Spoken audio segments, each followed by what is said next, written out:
Muy buenas a todos, sean bienvenidos al Econocast, un programa del Club de Economía en colaboración con Radio Caritas. Estamos encantados de estar hoy presentes. Me acompaña mi compañero Joaquín Silich. Y Joaquín, ¿cómo estás?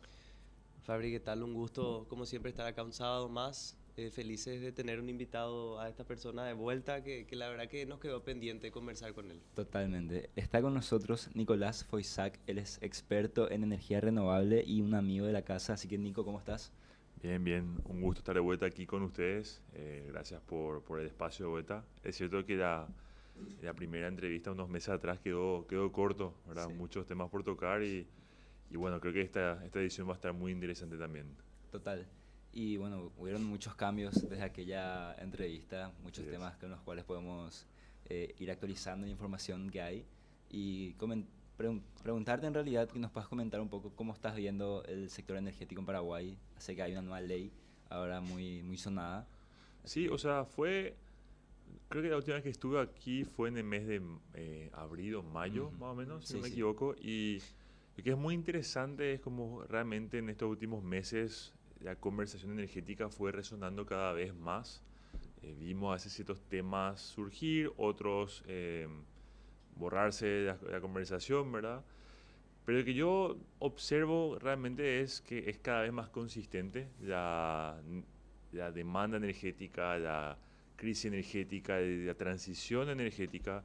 Es un concepto que las personas cada vez más manejan o comentan al menos. Y creo que pasamos cada vez más de rechazar en bruto cualquier propuesta que se haga, decir, no, tenemos energía de sobra en Paraguay, tenemos abundancia, a, bueno, voy a escuchar esto, o sea, si me hablan tanto de tema es por algún motivo, ¿verdad? Entonces, claro, creo que eso es muy interesante ahora mismo. claro. Y esta apertura que mencionas también te tocó, por ejemplo, darte cuenta de que está habiendo también en personas que están en el gobierno, por ejemplo, cuando hablas de energía renovable y los desafíos que tenemos como país, el discurso solía ser el que dijiste, tenemos energía de sobra. Sí. Y sé que estuviste muy activo en muchos eventos, muchas charlas y espacios de debate justamente respecto de este tema. ¿Te tocó tener conversaciones con gente del gobierno sobre esto? Sí, sí, por supuesto. Para mí el cambio más interesante lo dio el ministro de Industria, ¿verdad? Eh, Asistí a un evento con él un año atrás, más o menos, incluso, sí, un año atrás, en el foro de infraestructura que se dio en el puerto de Asunción. Y me acuerdo muy bien, estaba en un panel con unos chilenos, unos brasileños, ¿verdad? Hablando de energía. Ajá. Y me acuerdo, su frase me marcó de, no me vengan a hablar de paneles solares y baterías acá. No me hablen de eso. Porque eso que es energía limpia, no lo escucho, ¿verdad? Y progresivamente a los meses, ¿verdad? Que me marcó porque vi también cómo el panel se quedó marcado, ¿verdad? O sea, si ven la grabación de ese evento pueden ver esa situación fue muy simpática. Y, La moderadora era una brasileña y pasó el micrófono, ¿no? Y progresivamente vi una evolución en cómo cada vez considerar más la importancia de, de la reforma energética y después incluso me fui en otros eventos donde estuvo y mencionaba cada vez más ese punto, a llegar al lugar en el cual hablamos de que el viceministerio de Mina y Energía va a ser absorbido por el MIC, ¿verdad? Para ser un superministerio y la conversación más clara viniendo del ministerio es generación de energía renovable, soberanía energética, wow, power shoring. Entonces, vos ves ahí un cambio. claro. Ahora, lo que sí noto también es ciertas instituciones que siguen con su misma línea. El viceministerio de Minas y Energía justamente que sigue con su línea de gasoductos, sigue con el concepto de gas. Y bueno, el tiempo demostrará que ese no es un camino muy viable, pero está bien. Lo importante es lo que se está viendo, que está avanzando. También me toca hoy en día trabajar de cerca con el gobierno, con la Agencia Financiera de Desarrollo justamente, Claro. que ellos cuentan con un producto financiero de eficiencia energética, ¿verdad? Es súper interesante también porque ahí vos ves como una parte del Estado justamente entiende la necesidad, entiende Claro. el potencial y hace lo que tendríamos que hacer, es apalancarse sobre fondos internacionales para crear este tipo de producto. La línea de eficiencia energética de la Agencia Financiera de Desarrollo viene de un fondo de Green Climate Fund, ¿verdad? Entonces, ahí ves esa parte del gobierno que entendió. Claro. Y la ANDE, por supuesto, que sostiene un discurso muy abierto de necesitamos generar más energía, necesitamos poder producir, necesitamos mejorar la infraestructura. Entonces, sí, el gobierno está entendiendo, yo creo que todavía no entiende la amplitud Ajá. y no dimensiona la oportunidad que esto va a permitir, pero bueno, ya hablaste más temprano, hay una nueva ley que se habló mucho esta semana, la 69-67, que es la ley que fomenta la generación de energías renovables no convencionales, Sí. no hidráulicas, de energía solar principalmente y almacenamiento de energía. Esa ley no es nada nuevo, o sea, fui conociendo a las personas que la fueron creando, esto empezó en 2011 Wow. y se fue trabajando, se iba a aprobar algo en 2018, pues retrocedió, después avanzó de vuelta. Y bueno, en 2023 hubo la primera ley. En 2024 se reglamentó esa ley. Lo que pasó con esa ley, pueden buscarla, es que se hizo mal. Se hizo una ley en la cual la licencia de generación de energía era de 15 años no más, pero generar un proyecto de energía se hace a 20, 30 años. No había un mecanismo preciso de pago, como la ANDE iba a pagar esa compra de energía. Ya. Cómo iban a garantizar esos pagos, porque una cosa si ustedes desde sus casas generan energía e inyectan, no es excesivo, pero si hago un proyecto de una planta solar a 10 millones de dólares y empiezo a inyectar, necesito un mecanismo de garantía detrás. Claro.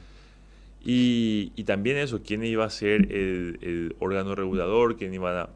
Y esta nueva ley realmente tuve la oportunidad de verla, está en este paquete de leyes que se está trabajando y presenta muy buen potencial, creo que fue una muy buena actualización de lo que ya había. Sí.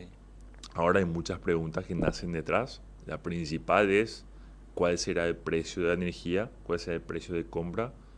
Porque para dar un poco de contexto acá a las personas, que ustedes también, esta ley que va a permitir, doy un ejemplo.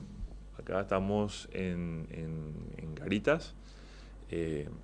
Por ejemplo, empiezo a techar acá y poner paneles solares. Sí. Genero energía. Acá lo que se va a generar no va a ser excesivo, va a ser, no sé, posiblemente 30 kilowatts de energía o algo así. No, 60 paneles solares, no es nada de otro mundo. Pero te alimenta el edificio, te alimenta. Ahora, domingo no pasa nada acá. Domingo nadie está operando, nadie está usando la energía. Entonces esto se inyecta al barrio, que se consume. Esta ley que va a permitir es eso, es que yo inyecte esa energía y se me genere un crédito. O sea, que la ANDE diga, ok, vos me alimentaste tantos kilowatts este domingo. Y a fin de mes o a fin de periodo que se defina, se hace un balance. Es decir, yo consumí tanto y inyecté tanto. Y por lo general, consumís más de la ANDE de lo que vos inyectás igual, ¿verdad? Y entonces ahí lo que te dicen es, te saco lo que inyectaste de tu consumo. Te hago una resta sencilla, ¿verdad? Consumiste 10, inyectaste 8, te cobro 2. Pero lo que puede suceder también es, consumiste 10, inyectaste 20. Entonces tenés 10 a favor. Claro. Y ahí se crea un crédito. Y ese crédito era la gran pregunta, ¿cómo se paga? O después tenés otro caso, que es, me voy al Chaco y ahí yo genero 100, inyecto 100. Para la cooperativa, para quien sea. ¿Cómo van a funcionar esos mecanismos? ¿Cómo se financia eso? Además, esta ley contempla escenarios en los cuales vos me inyectás energía todo el tiempo o solamente intermitente. ¿Cuándo es intermitente? Si yo tengo un panel solar, yo inyecto el tiempo que haya sol. Claro. Entonces ahí es 1% de la tarifa. Si yo garantizo energía todo el tiempo, o sea, tengo baterías y energía solar, yo puedo inyectar durante todo el día corrido energía ahí en la ciudad. Entonces ahí es un porcentaje mayor de la tarifa. Esa tarifa, ¿cómo se define? ¿Cuál será el precio? Y todo esto está directamente ligado ahora también a la subida de precio de la ANDE. Claro. Que se escuchó y se habló mucho esta semana, ¿verdad? Sí, sí, sí. ¿Y los precios en el mundo, ¿no? Cuando estos escenarios ocurren, son los precios de mercado? O sea, ¿fluctúa o hay un precio fijo generalmente? Depende mucho de los escenarios, depende mucho de los mercados. Es cierto que la mayoría de los mercados del mundo hoy son abiertos, entonces lo que sucede es tener empresas intermediarias que se posicionan y, por ejemplo, Joaquín tiene su fábrica, vos generas energía y yo soy intermediario. Lo que yo hago, yo te digo a vos, okay, te garantizo que te voy a comprar tanta energía este año que vos generes a X precio. Y a vos te digo, te garantizo que te voy a suministrar esa energía, o sea, energía en general, te aseguro ese suministro a precio Y, ¿verdad? Y escenarios, lo que se suele hacer, si no, son licitaciones, en la cual en la licitación un gobierno dice, yo necesito X cantidad de megas en tal parte del país, que es lo que se plantea hacer acá. Sin embargo, también existen casos donde la tarifa se define por un ente estatal o como la ANDE. Claro. En Uruguay es el caso, no es un mercado abierto, y Brasil un híbrido. Lo importante a tomar en cuenta es cada cuánto se actualiza esa tarifa, porque acá hablan de una actualización anual, si no me equivoco. En ciertos mercados es actualización por hora, básicamente. Porque el día de mañana, si somos 100 personas o 1000 personas a inyectar en el mismo punto al mismo tiempo, se crea un excedente y se crea una sobreoferta de energía que vos no sabes dónde vas a posicionar, ¿verdad? Claro. Y ahí es donde el precio de energía, por ejemplo, cae. Total. Y ahí se arman otros negocios, como gente que pone batería y compra esa energía, almacena, y luego cuando falta muchísima energía, porque es lunes y están todas las fábricas funcionando, inyecto de vuelta. Acá esa es la gran incógnita aún, es cuál será la metodología de definición de precio, a cuándo se va a actualizar y qué impacto eso tendrá, ¿verdad? Okay. Buenísimo, Nico. Y vos, desde tu perspectiva personal, vos podemos decir que sos hoy un agente de cambio en todo lo que es la perspectiva energética en nuestro país. Estás siempre lanzando tus notas, tus blogs, y veo siempre que subís, te vas de viaje, te vas a los foros, a charlas. ¿Cómo ves vos desde tu perspectiva personal que la gente está... Realmente la conversación está cambiando un poco, la gente está viendo la necesidad realmente de empezar a generar energía? ¿Y cómo sentís vos eso? Es interesante porque mi actividad principal, yo tengo una empresa en la que hago es facilito herramientas a industrias y comercios para identificar oportunidades de mejora en el uso de recursos energéticos. Y ahí es donde me asombra siempre lo que define mucho a Paraguay, que es la abundancia. Porque esa abundancia nos ciega, la abundancia en energía eléctrica, pero no olvidemos algo, en la matriz energética de Paraguay, energía eléctrica es 20% no más. Biomasa son más de 30% y combustibles también, 40%, perdón. Entonces, lo que yo observo justamente ahora es el momento en el cual, el Eureka Moment, cuando le planteas a alguien y decís, vos miraste ya tu consumo de leña este mes, qué tan eficiente fue eso, y se cuelgan. Ahora estoy trabajando con una fábrica súper interesante y ellos usan mucha agua para generar vapor, entonces usan una caldera y usan energía eléctrica, ¿verdad? Y tienen un pozo, entonces bombean. Y empezaba a hacer la sumatoria, empezaba a ver la ineficiencia en el circuito de vapor, la falta de generación. Empezaba a ver la desconexión entre planificación y la parte energética de la empresa. Luego de ahí te das cuenta que el manejo de la caldera es súper old school, que es súper no automatizado, lo que es súper normal en Paraguay. O sea, un operador que tira trozos de leña y que mira la aguja de presión de la caldera si está bien o no. Y vos ves al lado cuánta agua se bombea y ves las pérdidas de agua que hay. Y vos podés decir, claro, una empresa que factura millones de dólares al año, ¿qué impacto tiene? Pero ¿qué impacto tiene? Un mal ajuste en tu factura de ANDE te puede costar 10.000, 15.000, 20.000 dólares al año de onda. Un desajuste en tu caldera de 10% a cada una empresa que consume, que gasta más de 1.000 millones al año en leña. Entonces, pensar en un 10% de pérdida de eficiencia. Y de eso hablamos. Claro. Pero no se ve. Porque cuando yo te digo cuánto cuesta una tonelada de leña hoy en Paraguay, ¿ustedes saben el precio? No. Una tonelada. ¿Cuánto pensás? Una tonelada de leña. Sí. Dios mío. No sé, $800. ¿Cuánto decís vos? $1.000 puede ser. en precio más alto de mercado que yo veo, certificada digna de eso, estás por los 350.000 guaraníes. No te puedo creer. Una Una tonelada. Una tonelada. tonelada de leña. Y vos ves empresas, es normal que usen, no sé, 4. O sea, esta usa 4 tal vez. Visité frigoríficos que usan 40 toneladas al día. Alcoderas usan 500 toneladas al día. Y ahí es donde vos decís, wow, entiendo. Y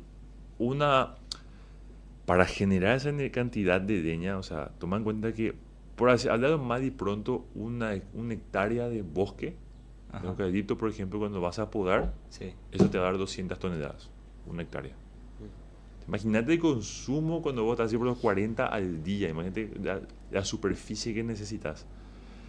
Y el problema es que en la biomasa, por ejemplo, no toda es certificada, es casi lo contrario, porque también entra toda esa biomasa que consumimos cuando vamos a hacer un asadito, cuando compras chipa en la ruta, cuando vas, no sé, comprar un pollo o algo, o sea, las industrias de la cerámica, alfareros, oleros, todo eso es biomasa, es leña.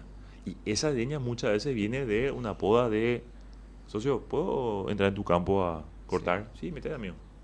O te vendo así porque un amigo otro día me dice, tengo una quinta en Tobatí, ¿no? Tenemos 50 hectáreas, eso sí. Y me ofrecieron ahí para entrar, echar los árboles y llevar la madera. ¿Y qué pensás? Y mire, así viejo, no.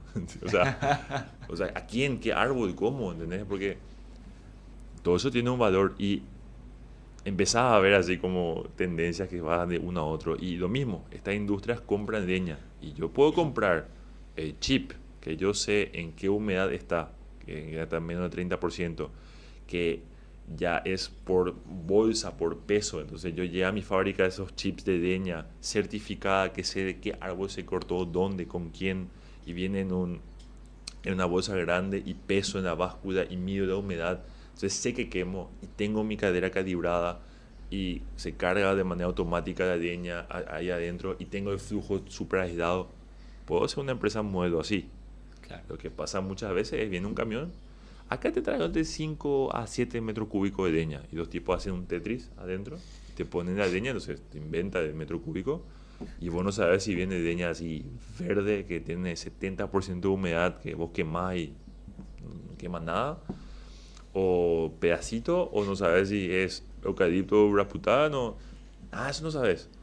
Y encima meter una caldera que tu operador hace lo mejor que puede y recibe un WhatsApp de socio, ahora va a empezar a producir, manda vapor a full. Y el tipo ¡pum! Quema así, manda a fondo y después dicen, no, había sido mañana nomás el día. Entonces tiene un excedente de vapor. Eso pasa todo el tiempo, a una escala nacional. Y ahí donde decís, okay, hay mucho que trabajar, hay mucha... Y bueno, esa empresa, por ejemplo, cuando estaba haciendo el recorrido ayer con planificación y la parte financiera, dije, pásame la factura de esto, de gas, de madera, de no sé qué. ¿Y qué vas a hacer con esto? Y voy a conectar a tu producto final para saber cuál es el impacto de la energía en tu producto. Y así te dio ineficiencia cuánto perder al año. Y se queda así. ¿Vos vas a usar energía ahí? Sí. ¿Y por qué no hicimos eso antes? Pero eso no es un caso, es normal. Entonces lo bueno que se da de crisis energética es que cuando te acercas a una empresa hoy en día son mucho más sensibles a eso. Es decir, yo creo que tendrías que tomar eso en consideración. Y ahora dicen, sí, porque nos vamos a quedar sin luz, ¿verdad? Sí, ok, te escucho. Claro. Nico, y cuando ves estos casos y analizas las empresas que están así en ese nivel del trabajo respecto de la ineficiencia energética que tienen, ¿no te haces la pregunta de, ¿cómo llegaron a mí? Tipo, ¿qué les llevó a consultarme o a llamarme o a contactarse conmigo? Y después la siguiente pregunta que me surge es, ¿te hacen caso? O sea, cuando le haces todo el trabajo que te pidieron y haces todo el análisis exhaustivo de cómo mejorar la eficiencia, ¿ves que siguen las recomendaciones? ¿Cómo llegan? Por general por conversaciones, como dijeron, o sea, me voy a eventos, voy a charlas, y creo que ahí entonces se generó algo muy natural tengo una duda, de pregunto a este tipo, él sabe, ¿verdad? Ajá. Y así por vía de contacto se fue dando eso. Y que hacen caso, ahora justamente se está viendo eso, porque son empresas grandes, entonces son proyectos más grandes. Lo que yo veo es cuando les explico la intención y como dije, o sea, La transición energética, al fin y al cabo, es una cuestión de traducción. Siempre la energía se dejó en lo técnico. Ustedes saben, con economía es lo mismo. Siempre Sí, deja un técnico que te viene a hablar de la curva, que de inflación, que de no sé qué cuánto, y que el tipo de cambio. Y 80% de las personas no entienden y no les importa entender. Quiere una solución o quiere que se le hable en un idioma que pueden. Que es lo que es fabuloso en inteligencia artificial hoy, es que yo cualquier información compleja la llevo a mi narrativa. claro. Y energía es exactamente lo mismo. Si a un dueño de empresa le digo, tenés que invertir, no sé, 100 millones en hacer toda tu agitación y poner un sistema así, que no sé qué cuánto, pero para ganar 10% de eficiencia en tu cadera, creo que tanto, ¿verdad? Ahora sí digo, mira, vos estás gastando más de 1.000 millones al año en leña. Ponele. Y hoy en día, por los datos que vimos, estás teniendo pérdidas acá, acá, acá, por A, B, C, D motivo. Entonces, al fin y al cabo, tu pérdida acá ahora mismo se deba a más del 10%, o sea, 100 millones para arriba estás perdiendo. Pero eso encima es algo sistemático y genera otros impactos, como por ejemplo, una mala legislación genera malas condiciones laborales porque todo el mundo está trabajando al lado de caños muy calientes. Por ejemplo, o un riesgo de seguridad, o tu agua está subiendo. Y vos una empresa exportadora y una empresa europea compradora cada vez más sensible a eso. Te mandan una auditoría, revisa eso, vos estás en aprietos. Ok, ahora entiendo. Es llevarlo a lo que la persona enfrente va a entender. Claro. Cuando hablamos de energía o de electromovilidad, me tocó muchísimo trabajar en eso este año. Es muy simpático porque Paraguay actuamos como país petrolero, ustedes saben, es así, yo quiero la camioneta, tomo mi mate de la mañana con mi taza de petróleo y puedo decir, pero che, ¿y vos en qué trabajas? Y yo, ingeniero civil, ok. Y vos te vas a ver muchos proyectos en todo el país, ¿verdad? Sí, sí, sí. Recorrer así. ¿Cuánto te cuesta con tu Hilux irte de Honda a ver un proyecto potencial al otro lado del país? Que no sabes si va a tener contrato. Y yo de cargo encima de la buena nafta así, food y eso, okay, ¿cuánto te cuesta? Y un palo te dicen. Okay. O sea que acá tenés un cargador, voy a comprar ese auto, que en general, yo no opino con ese discurso, pero me río. La mayoría con quien tuve esta conversación que tienen a Hilux dicen, voy a comprar para mi señora.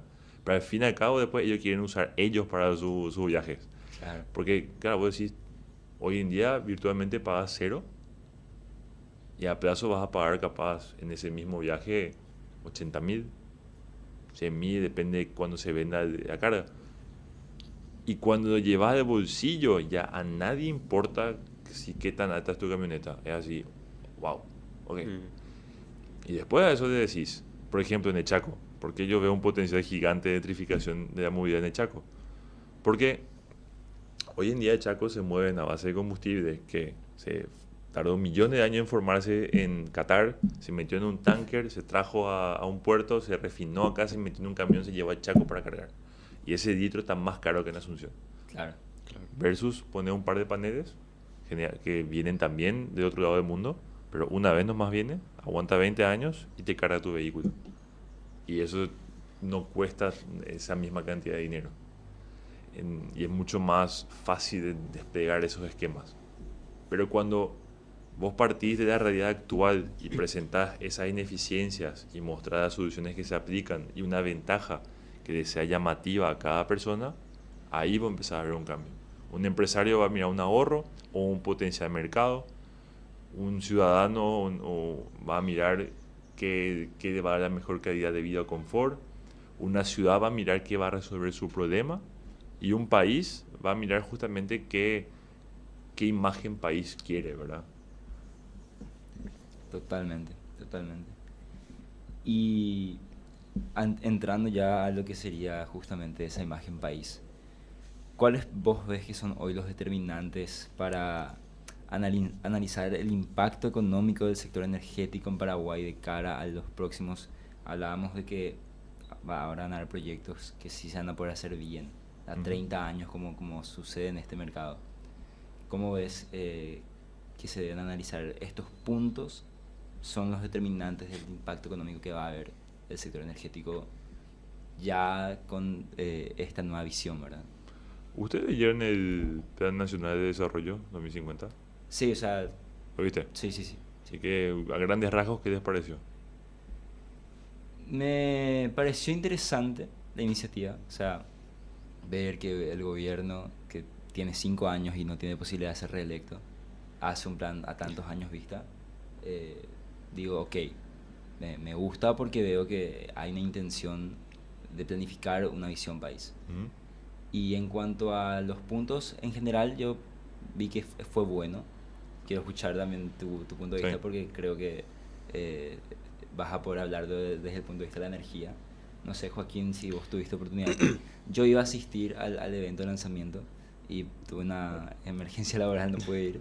Por mi parte, todavía no tuve la oportunidad de sentarme bien a leer el plan nacional, pero como en líneas generales, tener un plan nacional de desarrollo, tener políticas de Estado, Sí. siempre es algo Positivo. excelente. Es algo como sabemos y siempre decimos, así se debería manejar siempre un país, sin importar quién esté al mando en el futuro, sea de tu color, sea del otro color, tener una línea fija para decir, bueno, vamos acá y vamos a mejorar en Sí. estos ámbitos. Sí, a mí me pareció también la iniciativa muy positiva y sobre todo, si se fijan en la web, es un espacio abierto, es un espacio de, Sí. uno se registra con identidad digital y puede justamente comentar o formar un punto de vista ahí.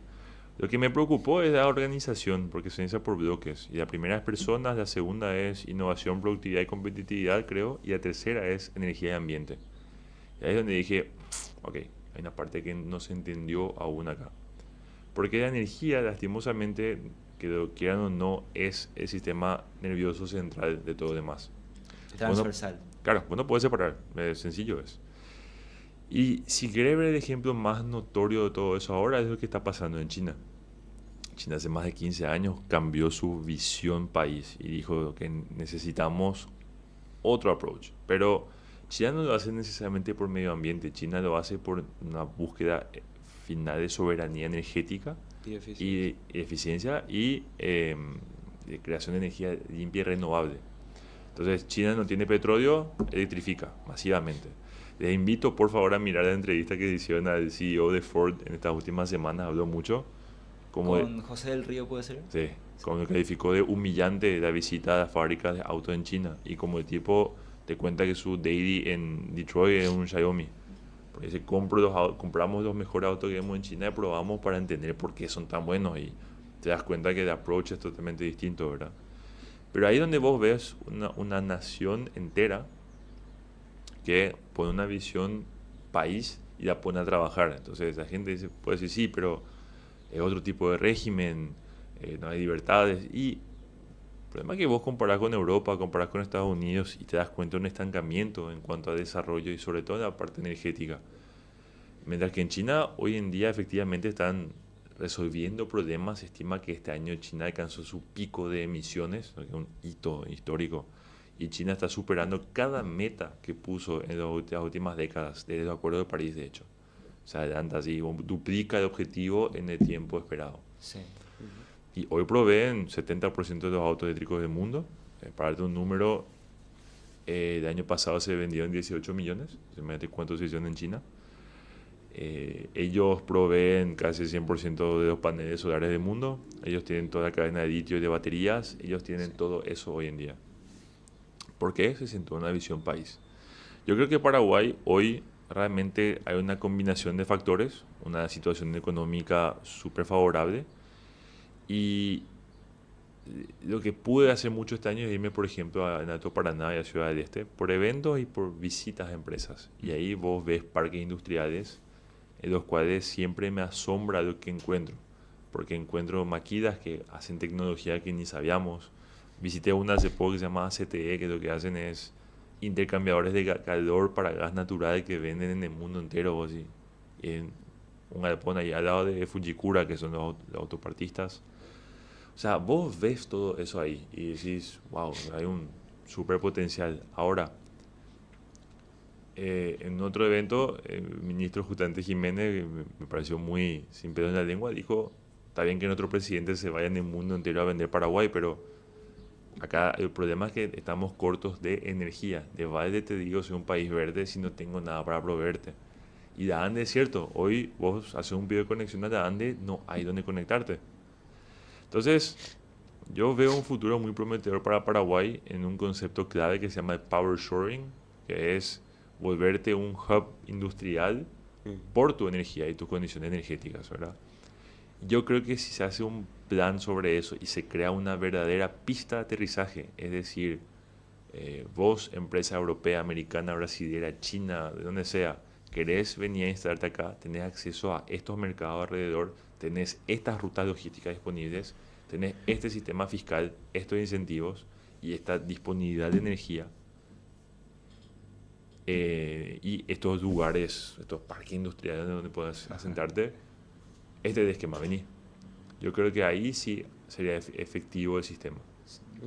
Lo que me asusta un poco ahora es justamente que capitalicemos aún mucho en esa narrativa de abundancia, porque hay que entender algo, el consumo sube, el año pasado ya llegamos a un momento en el que usamos más del 60% de la capacidad disponible que tenemos, que te da la sensación que hay mucho margen, pero seamos sinceros, Paraguay es diminuto la cantidad de energía que tenemos al fin y al cabo, y cada año Itaipú genera menos energía, este año va a ser otra vez menos que el año pasado, entonces sube tu consumo, baja tu capacidad generada, entonces en síntesis tu margen se reduce de ambas puntas. Una linda noticia es que si vos tomás como país, hoy vamos a decir que Paraguay tiene 8 gigas de generación de energía eléctrica disponible, ¿okay? Con entre las represas, lo que funciona, etc. Se estima 8 gigas según la ANDE. El objetivo 2040 del país es llegar a 13 o 14 gigas. Sabiendo que 1 mega está por $1 millón, o un poco menos, un poco más, depende de la industria, hablas por casi $1.000 millones por giga instalado. Más batería, eso, o sea, es una gran industria, ¿verdad? No es mucho, realmente, porque si se fijan, en el mundo hoy se instala 1 giga de solar al día. Entonces no es nada de otro mundo. Brasil instala un Itaipú de solar al año, que son 14 gigas. Entonces nuestro salto es ínfimo y es súper fácil de hacer. Pero tiene que ser coordinado por todas las partes, ¿verdad? Y lo que sí va a tener que cambiar lo que vamos a ver es cada vez más electrificación. Porque como les dije, el uso acá en gran parte tenemos una gran parte que se va a combustible y lubricantes, la peor fuga de divisas del país, más de $2.000 millones al año. Y al lado tenemos el uso excesivo de biomasa, desregulado, descontrolado. Y parte de este uso de biomasa se puede electrificar, parte no. Hay industrias como la yerbatera no van a electrificarse porque necesitan un calor con ciertas características y está bien. Hablé con la presidenta de Infono una vez y la narrativa es clara, si tu producción de madera está en un punto siguiendo ciertas reglas y está a menos de 100 kilómetros de punto de consumo, hay un balance en emisiones y está hecho de buena manera, se sostiene, no hay ningún problema con eso. El problema es cuando empezaba a ver justamente que no hay control sobre esto. No sé si responde a tu pregunta. Sí, total. ¿Y el sistema de control en el mundo, cuál sería? O sea, ¿es un ente público el que debe hacer eso? ¿Tiene que hacerse vía el mercado? Sí, Claro, sí. O sea, el mercado exterior te va a castigar porque como dije, un país del hemisferio norte no te va a comprar un producto hoy en día que no tenga ciertas certificaciones, o sea, cuidan mucho eso. Y me parece... La huella de carbono y eso. Huella de carbono, pero también es decir... El mismo tratado, Unión Europea, Mercosur, sí. fue un gran punto de debate justamente todo lo que es Sí. la parte verde. Ahora que es simpático con los europeos, que ellos hablan mucho, pero aplican menos Eso ellos. es cierto, y se dice siempre que de su parte es un poco hipócrita porque ellos Sí. también hicieron todo lo que se está haciendo acá ahora, y una vez que realmente ellos agotaron todos esos recursos que tenían, ahora son los verdes, ahora son los Sí, sí. de energía limpia. Pero está bien también, es cierto que necesitamos generar energía sostenible. Sí, sí, energía sostenible, pero también un cuidado ambiental, claro, ¿verdad? Claro. O sea, ayer me reuní con una profesional en agua, justamente, y cuando empezaba a entender el impacto de una industria que, por ejemplo, tiene unos pozos y saca agua, pero también los mecanismos de regeneración de agua, de recuperación, que es, por ejemplo, en creación de bosques y modelos regionales que existen al respecto, justamente hablamos de eso. Ya me dijo, en Bolivia, un caso ejemplar de proyectos comunitarios y sociales de recuperación de agua, son millones de hectáreas protegidas, porque gracias a los bosques No un monocultivo de eucalipto, un bosque en sí real. Vos creás un mecanismo que permite mantener humedad y se captar más agua y que permee y vaya de vuelta a los acuíferos o capas subterráneas. Y tomando eso en cuenta, acá se van a tener que pensar esquemas similares para el cuidado de los recursos. Algunos sí, el Infona tiene un rol clave, el MADES tiene un rol clave, el MIC va a tener que jugar su rol también, en qué te autoriza a hacer, qué no. Y luego vendrán certificaciones exteriores, internacionales, para exportación a ciertos mercados. Y los propios mercados internacionales se van a ir calibrando a eso. Yo creo que podemos llegar a un mundo en el cual hacemos las cosas bien con eficiencia. Porque hoy, además de sobreproducir o producir mal y excesivamente, sí, no somos eficientes siempre en los procesos industriales. Y creo que ahora es una oportunidad con esta transición. Interesantísimo. Ya. Nico, y si tuvieras que tomar 3 decisiones, claro, ponele, sos la autoridad máxima respecto de la energía en el Paraguay, y Sí. tuvieses que tomar 3 decisiones que tengan un impacto directo en la mejora de la competitividad energética del país, ¿cuáles serían esas 3 decisiones? Primero, creo la entidad máxima de energía en Paraguay, porque eso no existe hoy. Hoy tenés una ANDE de un lado, tenés las binacionales y tenés el viceministerio, y por eso se tenía que crear, es más, hay un plan nacional en el cual se estipula la creación de un ministerio de energía, no un superministerio de industria y energía y turismo. O sea, tiene que haber un ente que encabece todo eso. Esa es la primera decisión. Porque una vez que haces eso, vos ahí tenés una palabra mayor en qué pasa con Itaipú, que se negocia con Brasil, qué hacemos con Yacyretá, qué pasa en la Ande, cómo MOPC entra en el medio, cómo se inyecta energía a los municipios. Toda esa conversación, quien hoy la hace, es súper separado, fragmentado, ¿verdad? Primera decisión es esa. La segunda es realmente entender el grado de inversión necesaria en la infraestructura de transmisión y distribución en Paraguay. Y yo creo que ahora con la subida de tarifa de la ANDE es necesaria. Por ejemplo, me parece una decisión acertada en varios aspectos. La primera es porque la ANDE está en un déficit financiero, se necesita más ingresos. Claro. Pero lo segundo es porque ahora le metes a la ANDE entre la espada y la pared, porque ahora ya tenés guita. ¿Qué vas a hacer?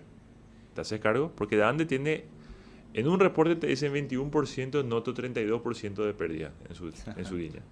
Entre las propias infraestructuras de transmisión, como está hecha ahora, y las conexiones ilegales. Tenés 32% de energía que se fuma en el camino. Dios mío. ¿Cómo te haces cargo con eso? Y después, porque eso también va a permitir que proyectos que hoy no son viables, de hace generación de energía, pues ya puedan serlo. Porque hoy, a la compra de la tarifa de Itaipú, no hay proyecto solar que aguante. No hay, ni el Exet aguanta, y el Exet aguanta todo. Entonces, en ese caso, ni el Exet aguanta. Pero por último, yo creo, eso es un poco más controversial que puedo decir, pero yo creo que al subir el precio de energía, que igual seguirá siendo una de las más bajas de la región, porque estamos en serio muy atrás, va a generar un poco más de conciencia energética. Va a obligar a las empresas y personas a ser más atentos al recurso y darle su justo valor. Porque ya demasiado asumimos que vamos a tener esa energía disponible, ya demasiado reconocemos que es nuestra. Y ahí es donde yo digo, gracias a esto tal vez suceda. Lo que veo, lo que vi por las tarifas y por suerte es las personas más vulnerables, la parte más vulnerable de la sociedad se mantiene en sus tarifas, se queda intacto y me parece justo. Que las electrointensivas paguen más, esa parte ya queda a criterio de cada uno. Yo considero que hay un tope en el cual es negocio para ellos. Tienen un rol en la cadena energética, sí, pero también yo creo que toda la parte industrial y residencial hay un gran trabajo ahí que se puede hacer y pequeños incrementos no van tampoco o sea, no es que de nada pasamos a pagar energía como en el hemisferio norte, ¿verdad? Entonces, eso, primera decisión es, como te dije, crear ese super órgano gestor de energía. El segundo es la tarifa. Y lo tercero es realmente trabajar en la estrategia de desarrollo país en base a energía. O sea, poner la energía en el centro de la ecuación realmente. Y las implicancias que eso tiene. Y entender cómo eso se transpone a distintos mercados, sectores, perdón. O sea, no solamente decir a dónde tiene que ser más línea de transmisión, es cómo municipio se va a organizar ahora, cómo yo voy a recibir energía que se inyecte en todas en las cuadras, los autos eléctricos, la movilidad, cómo, por ejemplo, eso va a repercutir en la logística, cuáles van a ser los puntos principales donde puede ser un hub de carga en el país. Hay un montón de cosas que salen detrás. Y por último, eso que te lleva es, bueno, yo ahora como país ofrezco power shoring, ¿cómo yo entro en la cadena energética? China lo que más exportó, en más del 60% del año pasado, no fueron módulos solares, fueron los componentes de los módulos. Es decir, no te mandan más el panel entero, te mandan el ferrosilicio bruto o te mandan las láminas fotovoltaicas ya adentro y vos recibes en el país y armás y haces tu aluminio alrededor y encofrado y la estructura y vendés. Logísticamente es más eficiente y puede ser cost effective.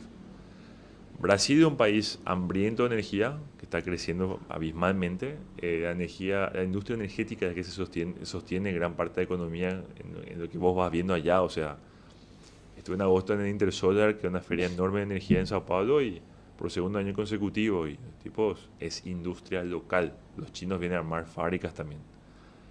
Entonces vos decís, y los tipos te dicen, vos sos Paraguay, qué gusto, ya hice una residencia en Paraguay porque quiero armar mi fábrica en Paraguay, porque si produzco en Paraguay me es 30% más barato por el régimen fiscal que si hago en Brasil y vendo al mismo precio en Brasil o menos. Entonces, bueno, súper, ¿qué necesitas para venir? Gente, capacitamos, tenemos que mejorar la capacitación.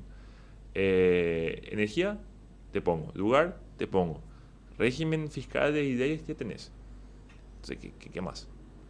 Pero todo eso puede venir al menos de una estrategia central basada en energía. Claro. Que justamente algo que me puse a pensar ahora en la conversación es que recientemente, últimamente, este nuevo gobierno, o desde hace ya unos años, se viene instalando la idea de vender Paraguay como un hub internacional, ya sea, estuvimos con la gente del mercado de valores, queremos que la gente venga a invertir a Paraguay en el mercado de valores.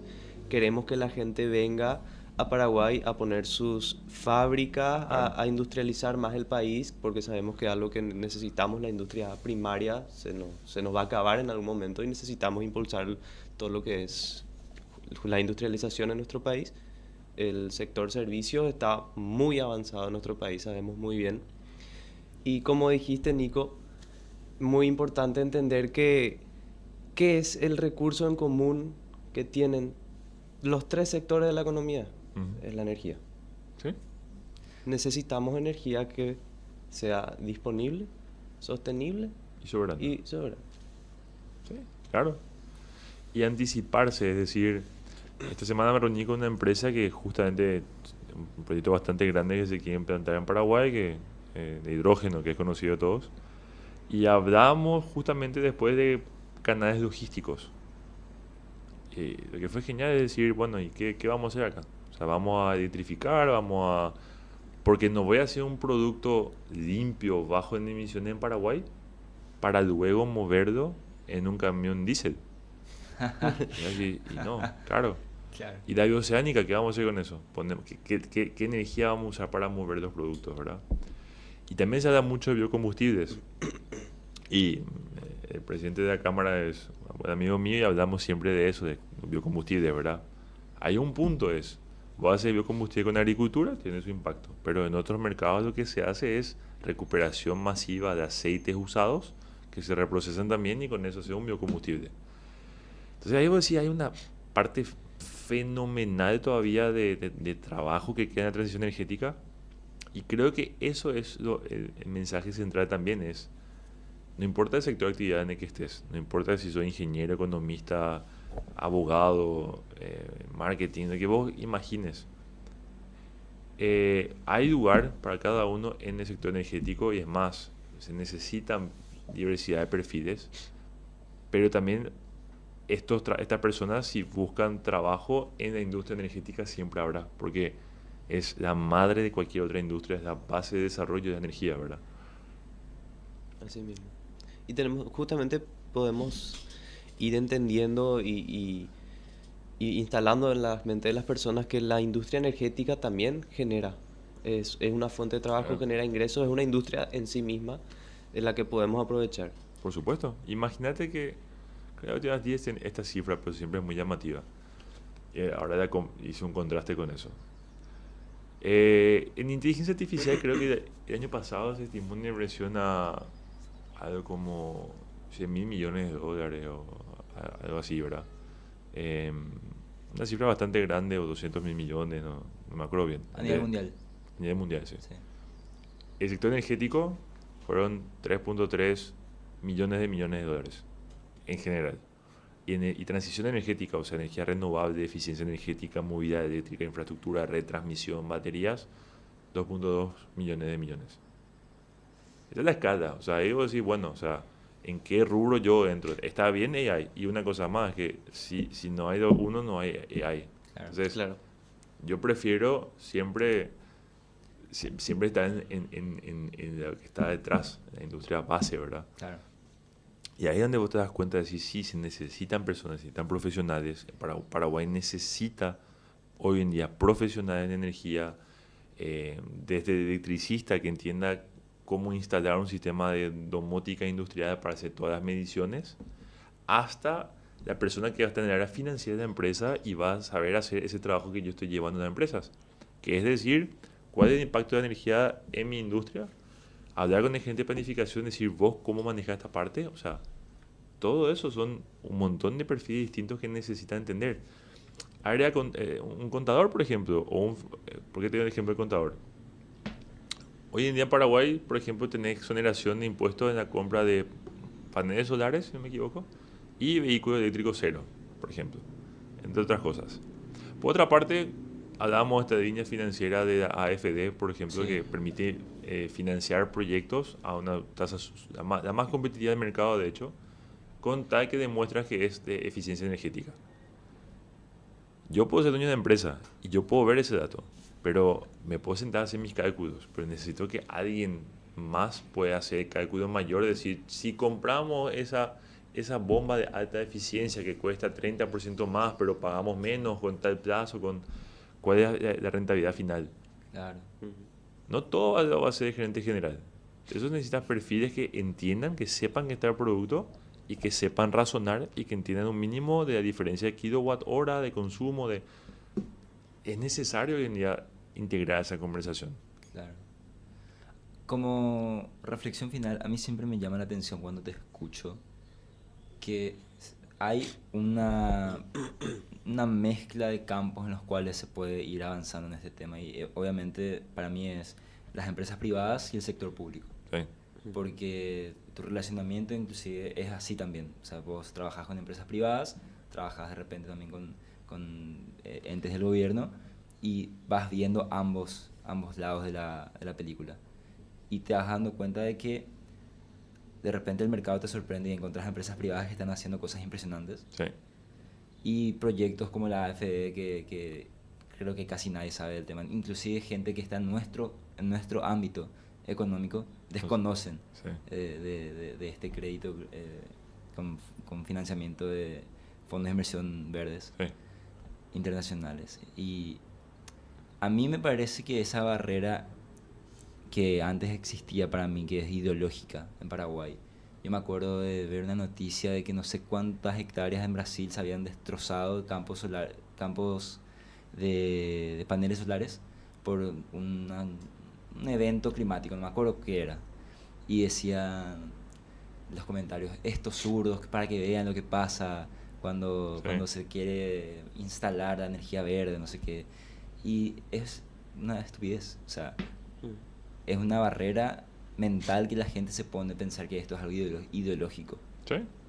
Porque vos te das cuenta de que trae eficiencia a los mercados, trae eficiencia a las personas, trae eficiencia a los gobiernos. Y Y bueno, gracias a Dios estamos creo en un punto en el cual se pasó un poco ya de esa tormenta de esto es blanco, negro, izquierda o derecha. Más o menos. No creo, más o menos. Vos me dirás.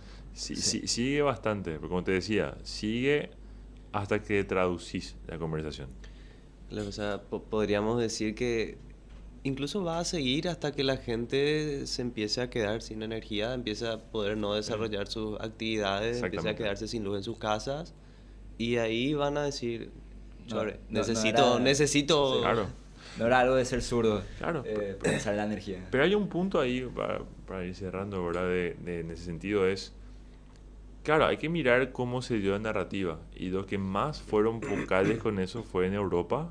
Y es cierto, al comienzo se asoció mucho energía renovable con medio ambiente, con huella de carbono, con partidos más de izquierda. Sí. Y el punto con eso para mí nomás es, entiendo y está bien, y yo tampoco coincido con la forma en que se encaró en Europa. Y es más, te diré, creo que es clave hablar de huella de carbono, es clave entender las emisiones, es clave hablar de objetivos, de acuerdos de París, pero también los humanos nos cuesta ver de acá a 15, 20 años.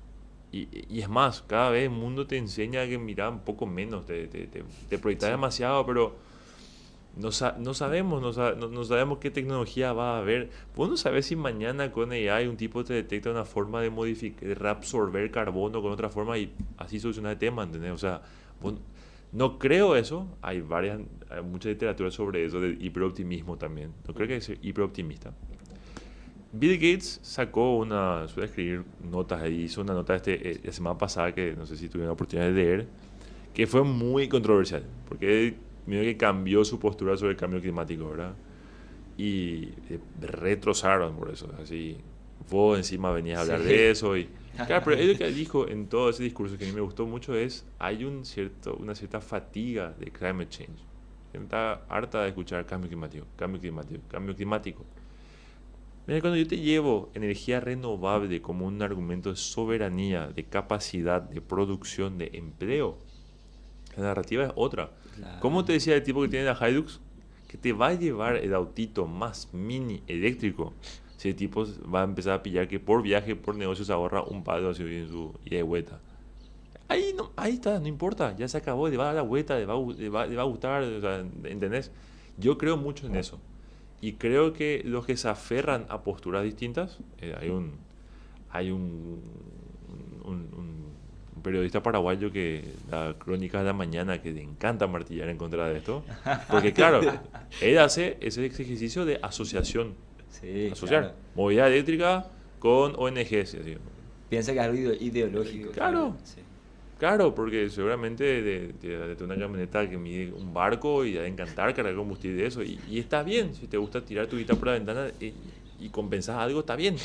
Pero el punto es, no hay que cerrarse a una u otra postura. Y yo sí creo que hay que buscar argumentos, ¿verdad? Y yo siempre voy a lo más práctico. Claro. Poner unos paneles solares en Filadelfia, como ya están, sobre el supermercado, abajo poner un cargador de auto y la gente va a cargar su auto eléctrico allá, es mucho más sencillo que traer combustible y mover la mitad del planeta para encima unos litros quemarlos hacia el toque. Es práctico, es así. Y encima, fíjate, nosotros hablamos acá en mayo. En junio fue que hubo el conflicto en Irán, entre Israel, Estados Unidos y Irán, ¿se acuerdan? Ah, sí, sí. Sí, sí. Claro, ¿quién salió a hablar en Paraguay? No fue Rubén Ramírez, fue Petropar y fue Jiménez. Va a subir el precio de combustible. Cierto. Sí, no importó geopolítica, fue precio de combustible. O sea, vos te decís, o sea, cuando vos ves esa reflexión decís que loco como un evento que no tenemos nada que ver a 12.000 kilómetros de casa repercuta en ese elemento de combustible que afecta toda la economía. Y que al fin y al cabo otra vez fue una mague, porque los precios internacionales no subieron, pero acá sí subieron. Fue una especie de bluff así. Sí. Y la escala, un bluff así, a la empresa que lo hizo, son millones de dólares extra. Cuando en casa vos mirás en tu celular y decís, bueno, préstame tu cargador solar un ratito. Voy a mirar que esta noticia que pasó a 12.000 kilómetros de casa y que no me incumbe. Porque esa es la realidad, así tendría que ser. Claro. Yo creo que un país, sobre todo como Paraguay, por su tamaño, puede ser lo más autosostenible posible. Ujú. Te voy a dar una data nomás para cerrar esto que te va a copar cuando digo eso. Un auto eléctrico, por ejemplo, el equivalente en litros de combustible son los kilowatt hora, que es la unidad de medida de energía eléctrica. ¿Okay? Un auto combustible, vamos a decir, usa 10 litros de 100, ponele. Un auto eléctrico vamos a poner una cifra alta, que es cifra en autopista en general, pero vamos a usar esa. Son 20 kilowatts de energía para 100 kilómetros. Parte de la noción, en Paraguay el kilowatt hora que compras es más caro, el que compras residencial está a 440 guaraníes, tu litro de combustible. Ahí tenés tu tanque lleno. O sea, ahí tenés tus 100 kilómetros, 8000. 20 kilowatt hora, ¿ok? Y para hacer ese 20 kilowatt hora, vos necesitas dos panelcitos solares así, que cada uno genera 500 watts, o sea, dos paneles son 1 kilowatt, entonces vos entendés ahí cuánto, dimensionás más o menos cuánto representan paneles. Pero ahora, un argumento que siempre vuelve en Paraguay es no podemos electrificar porque no hay la energía necesaria para hacerlo. Okay. Un auto consume 20 kilowatts. El parque automotor en Paraguay está por los 1.900.000 vehículos, sí, autos livianos y camionetas. Bueno. Paraguay, el año pasado, según la ANDE, consumió 26.000 gigawatt hora de energía. Y generó, con lo que vendió ahora sí de eso, algo como 40.000, si no me equivoco, gigawatt hora. Podés hacer el cálculo. Llevas tus 1.900.000 autos que hagan 10.000 kilómetros cada uno al año a 20 kilowatt hora a 100 kilómetros. Tu incremento en el consumo nacional es de 13%. Tu excedente, lo que vos metés al país, ronda entre 40 y 50%. Pobre. O sea, vos tenés esa energía, ya podés electrificar todo si querés. Lo que no tenés es la infra, la transmisión, distribución, ahí tus redes colapsan. Pero vos tenés, está ese asset. O sea, vos tenés lo que vende a Brasil hoy, que no tengo un número en mente, pero yo sé que no es comparable. Fíjate cuánto vendemos a Brasil, cuánto recuperamos en energía eléctrica, y fíjate cuánto perdemos en combustible. Esos 2.000 millones que se van. Que estos son muy superiores a lo que se va a Brasil. Entonces, cuando vos ves eso de ese ojo, esa mirada, decís, ok, acá tiene que haber un cambio de paradigma, algo tiene que pasar, porque no tiene sentido esto. El costo kilométrico en auto eléctrico hoy en día es 12 veces menor al combustible. 10 a 12. En Europa te dicen que es eficiente porque es la mitad, nomás. Y acá 10 a 12, no tiene sentido. Entonces igual si sube la ANDE ahora, así, no. Porque ya veo que escuchar, va a subir la ANDE y ya no va a ser rentable el auto eléctrico. Pues eso, claro que va a ser.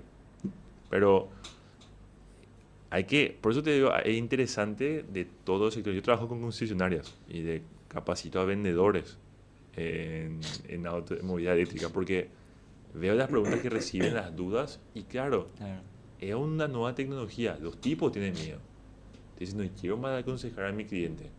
Está bien, pero mostrar los hechos, en duro. Está en papel, no te estás equivocando. Claro.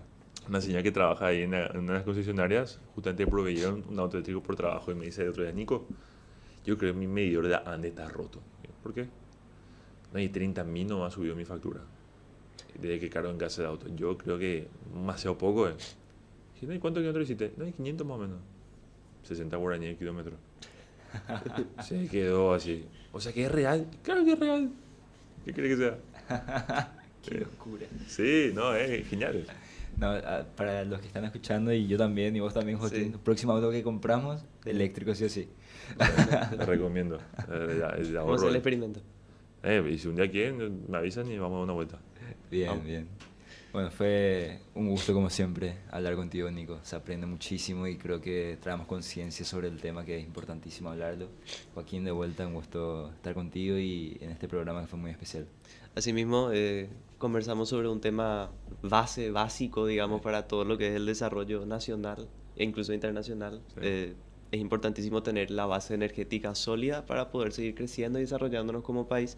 Entonces te agradecemos, Nico, por tu tiempo y por tu trabajo realmente que sirve para educar de a poco a la nación.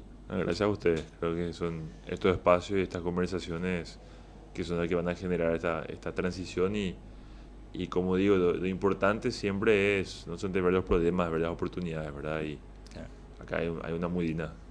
Así mismo. total. Nico, ¿cómo te siguen en las redes para que puedan ver tu trabajo? En LinkedIn, Nicolás Foisac, y en Instagram, @FSC Energy, que es mi empresa. Y ahí comparto un poco de algunas publicaciones, a veces comento algunas noticias. Ok, Ahí. Y si no, mis columnas en 5 días. buenísimo, buenísimo. Muchísimas gracias de vuelta, Nico, y a la audiencia también. Nos vemos en la próxima.